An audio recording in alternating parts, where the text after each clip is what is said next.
Do it.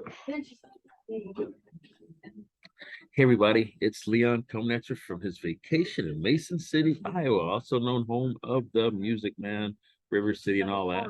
But things never sleep. I try to occasionally, and I was sitting there brainstorming the other day thinking about this, and I had to get a hold of one of my favorite lenders, Jeff Miltenberger from NFM Lending. And people have been asking me, should I buy? Should I buy? And oh, I'll just wait till next year. Rates are up, this and that. And I'm like, wait a minute, let's talk about this. So I decided I want to get Jeff on here with me so we can run this by you. And Jeff, I'm gonna ask you straight out, is this still a good time to buy? I love that question, Leon. I get it all the time. And thanks for having me on too, because I love talking about this kind of stuff. And, you know, there was some good advice I got a long time ago. It was from my dad. And he said, the best time to buy anything, stocks, bonds, real estate, is today, or the 5 years ago. The next best time to buy is today. You never want to wait and predict some kind of market. If you need a place to live and you want to buy, you want to not rent and pay somebody else, build up somebody else's wealth, then you want to buy a house. And now is an absolute fantastic time to buy. I mean, thinking about markets in general, if we go back to 2020 and 2021, those were just horrifying because you had to waive all your contingencies. You had to, compete and go way above the list price, in some cases 50, 100,000 over, and way more than that even. I mean, this market right now, I'm seeing contracts with full contingencies, inspections.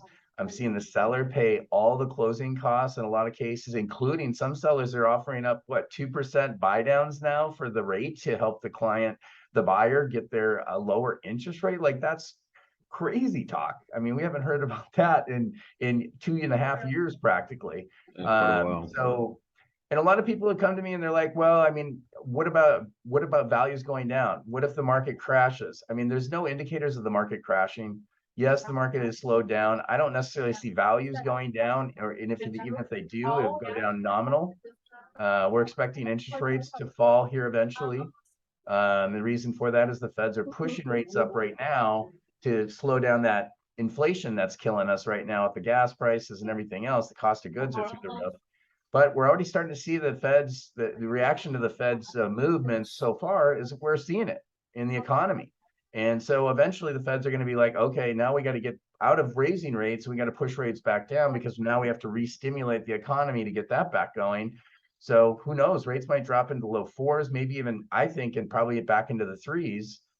What's going to happen then? I mean, you know what's going to happen, Leon. They're going to jump back in. Everyone's going to jump back in, and now it's going to be competing, high prices, wave contingencies again. So again, now is that time to get in, grab a house with a great deal, and then down the road, say 9 months, 18 months, rates drop, you refinance, and now you got a great payment as well. And then the market takes off and you ride that wave of appreciation.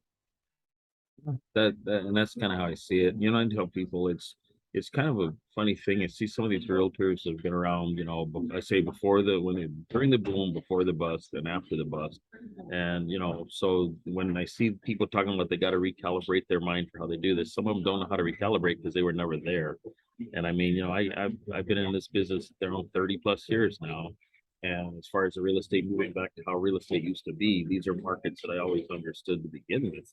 But I'm gonna throw my theory at you here. And I shouldn't say theory. I'm gonna throw my numbers at you because somebody looked at me when I said this. And I'm like, what do you mean? So here's what I said. Someone goes, hey, Leon, I'm just gonna wait till next year. And a lot of people are saying that. And I was like, why? And they go, well, why should I buy now? This and that. Rates are up, my payments more. And if I wait till next year, I'll get lower interest rate. And I said, well, okay, I halfway agree with half of what you said.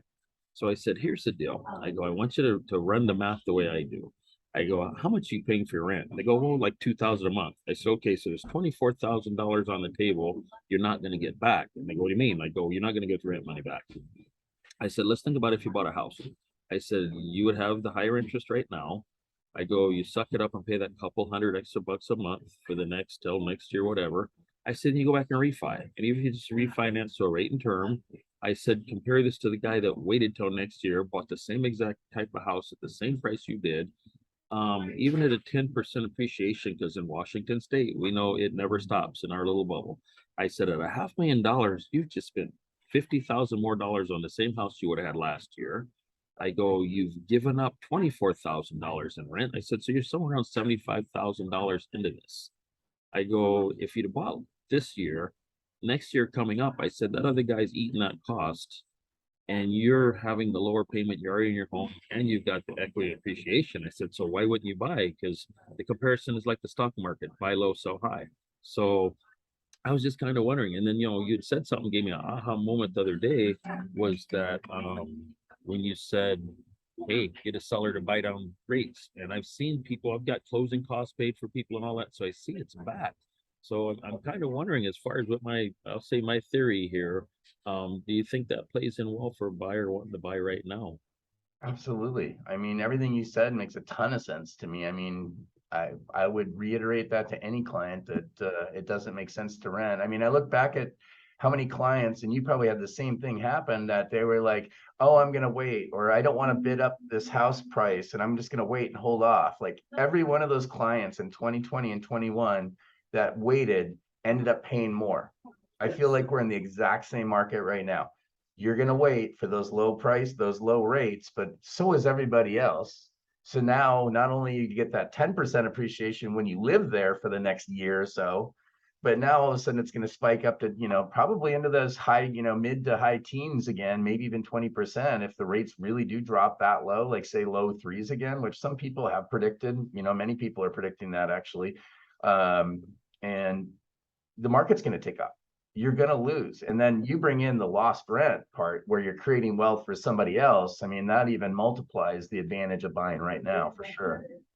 Yeah, and that's kind of where I'm at. I like to tell people, buyers have had it very brutal for the last couple of years, and so the thing is now all of a sudden, too many people think that way, and they're gonna be sitting on the fence, and so now you have less competition, little more inventory for the uptick we've had, better selection, and like I said, you're not stuck in multiple offers.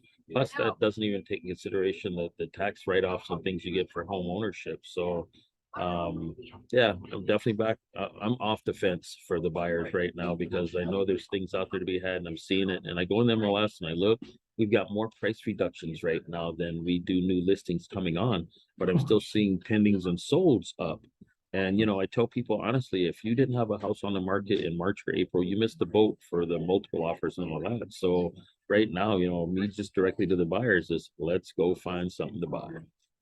No, totally. And my favorite part of the buying process right now is that the buyer gets their inspection.